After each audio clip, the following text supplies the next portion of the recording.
여러분 안녕하십니까? 홍진TV 미국에서 보는 세상 이야기에 저는 시애틀 타크마 홍진입니다. 시애틀 타크마 날씨는 모처럼 만에 파란 하늘을 보이고 있습니다. 그런 가운데 미국의 중동부, 중서부 그쪽으로는 토네이도와 폭설로 4명이 사망하는 사고가 있었고, 이달 23일 뉴욕에서 열린 유엔 특별총회에서 우크라이나의 침공에 대한 평화 원칙에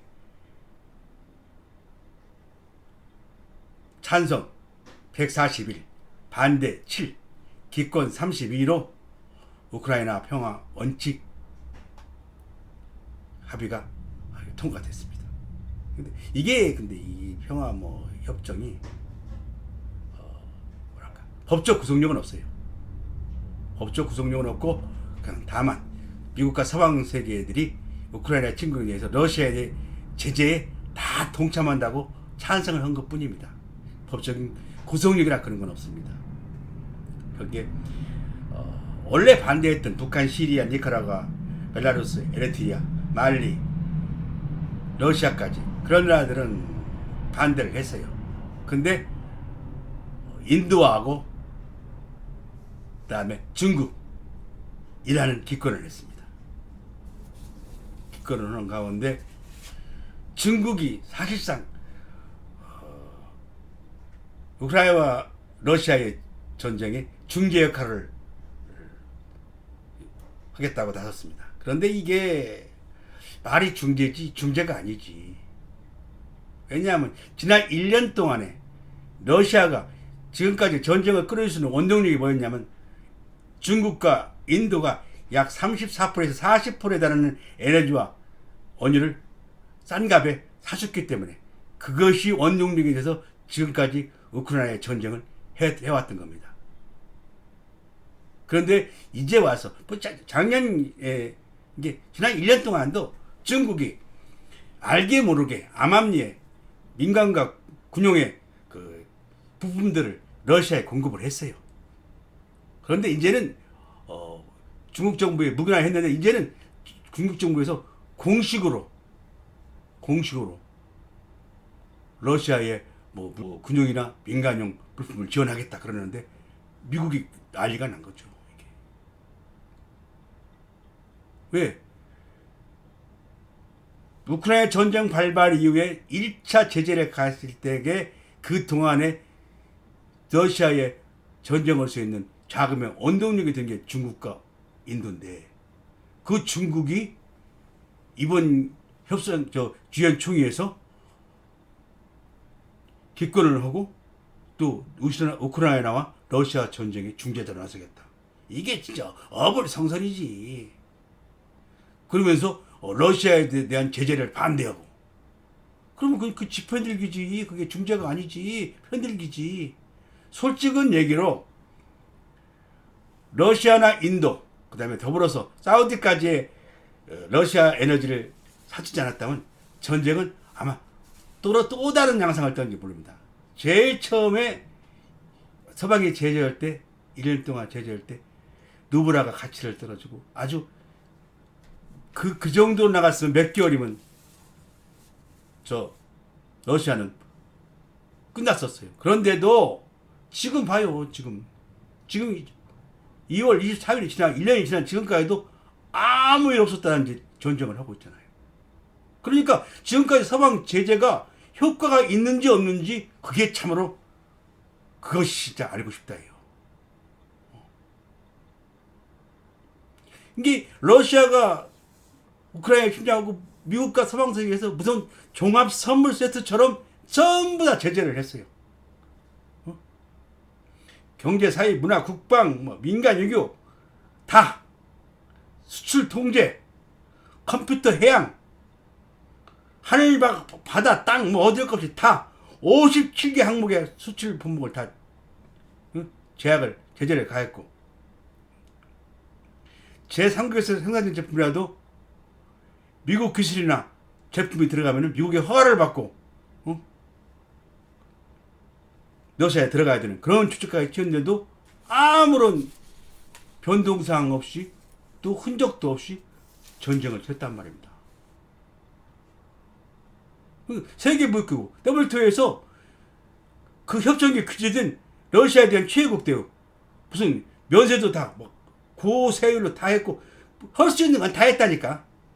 그것도 살아났던 이유가 바로 중국과 인도 때문이었어. 왜? 그들이 싼 값에 에너지와 원유를 사왔기 때문에, 사줬기 때문에 그런 결과가 나오는 거라. 제일 처음에 제재가 가했을 때 러시아 루블화가 아주 폭락을 했고 난리가 났어요. 응? 근데 스위프트 국제통화기구에서도 러시아를 배제했고, 그런데 그런 러시아를 살려준 게 중국인데 중국이 지금 현재 이 전쟁을 중재를 한다? 말이 안 되는 소리죠. 침공 이후에 러시아의 동결된 자금이 3천억 유로, 개인 자산을 한 게 약 한 190억 유로. 지금 다 러시아 자금이 연결돼 있어. 그래도 왜 살아났냐? 중국과 인도예요. 이게 딱 벌써 그렇게 해고도 어떻게 중재를 하냐고. 참, 이야, 대단해요. 대단하다고.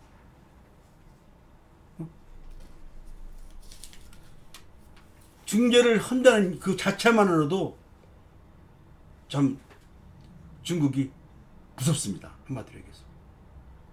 옛날 같으면 중국이 어디 중재라는 말이 나옵니까? 말을 끊을 수도 없는 것이죠.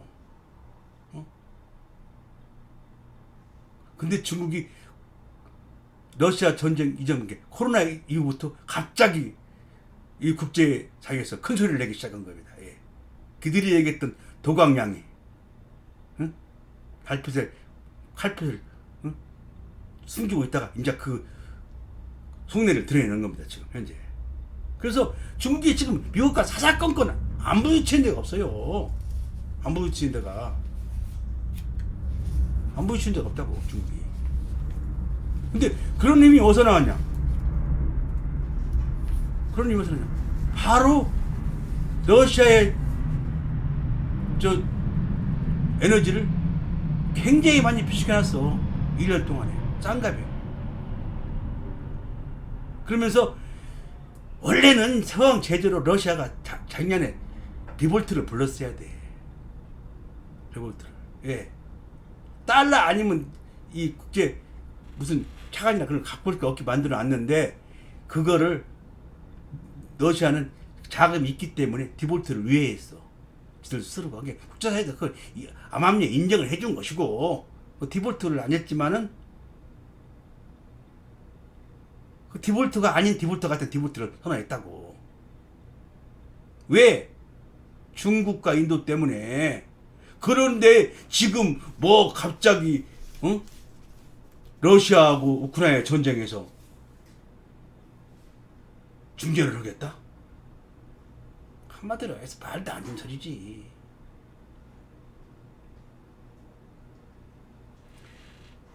미국의 월드스트리트 저널에 따르면은 이미 그 중국의 민간 기업들이 제3국을 통해서 러시아에 민간하고 군소용 교명 그 물품을 수출 방식으로 계속 공급을 해왔답니다. 지금까지. 그게 암암리. 이게 중국점에서 암묵적으로 그 동의를 해준 거지. 그런데 그것이 이제는 완전히 공식적으로 러시아에다가 군사 제품이나 민간인 제품을 공식적으로 수출을 할지도 모른다는 그런 뉘앙스를 풍기고 있는 겁니다. 지금. 그 미국에서는 참 답답하고 성질날 문제죠, 이게. 이게 큰 문제라고. 이게 살상용 무기가 러시아로 중국에 들어간다면 이 전쟁의 양상은 이제 그야말로 어디로 갈지 모르는 거예요.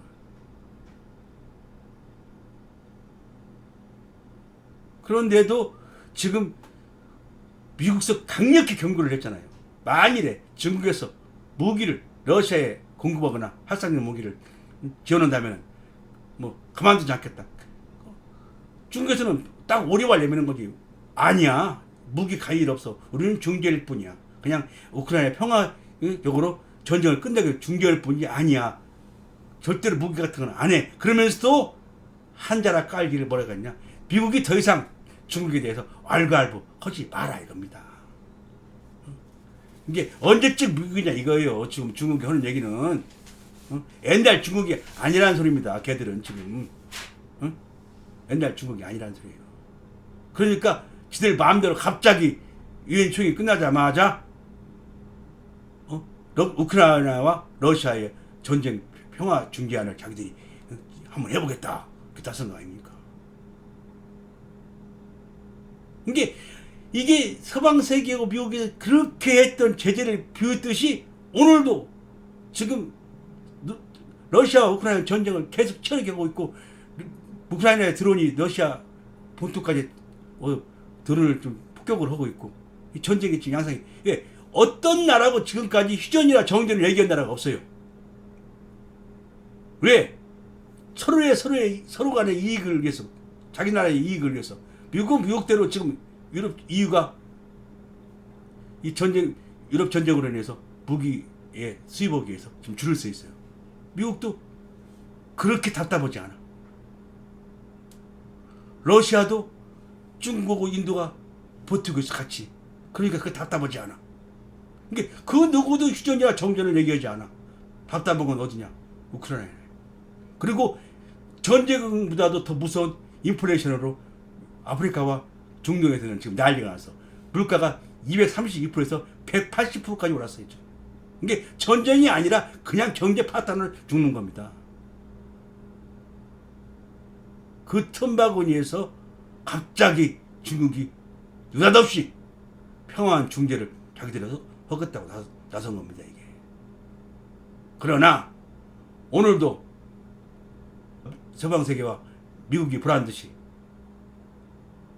러시아와 우크라이나는 치열한 전투를 밀고 밀리는 전투를 계속하고 있습니다. 만일에 중국의 살상 무기가 러시아에 들어간다면 이 전쟁은 또 다른 양상을 띠지 않을까 그렇게 생각합니다. 오늘도 제 방송을 구독해 주신 제 구독자 여러분 대단히 고맙습니다. 조금이라도 도움이 되셨다면 좋아요, 구독 부탁드리겠습니다. 감사합니다.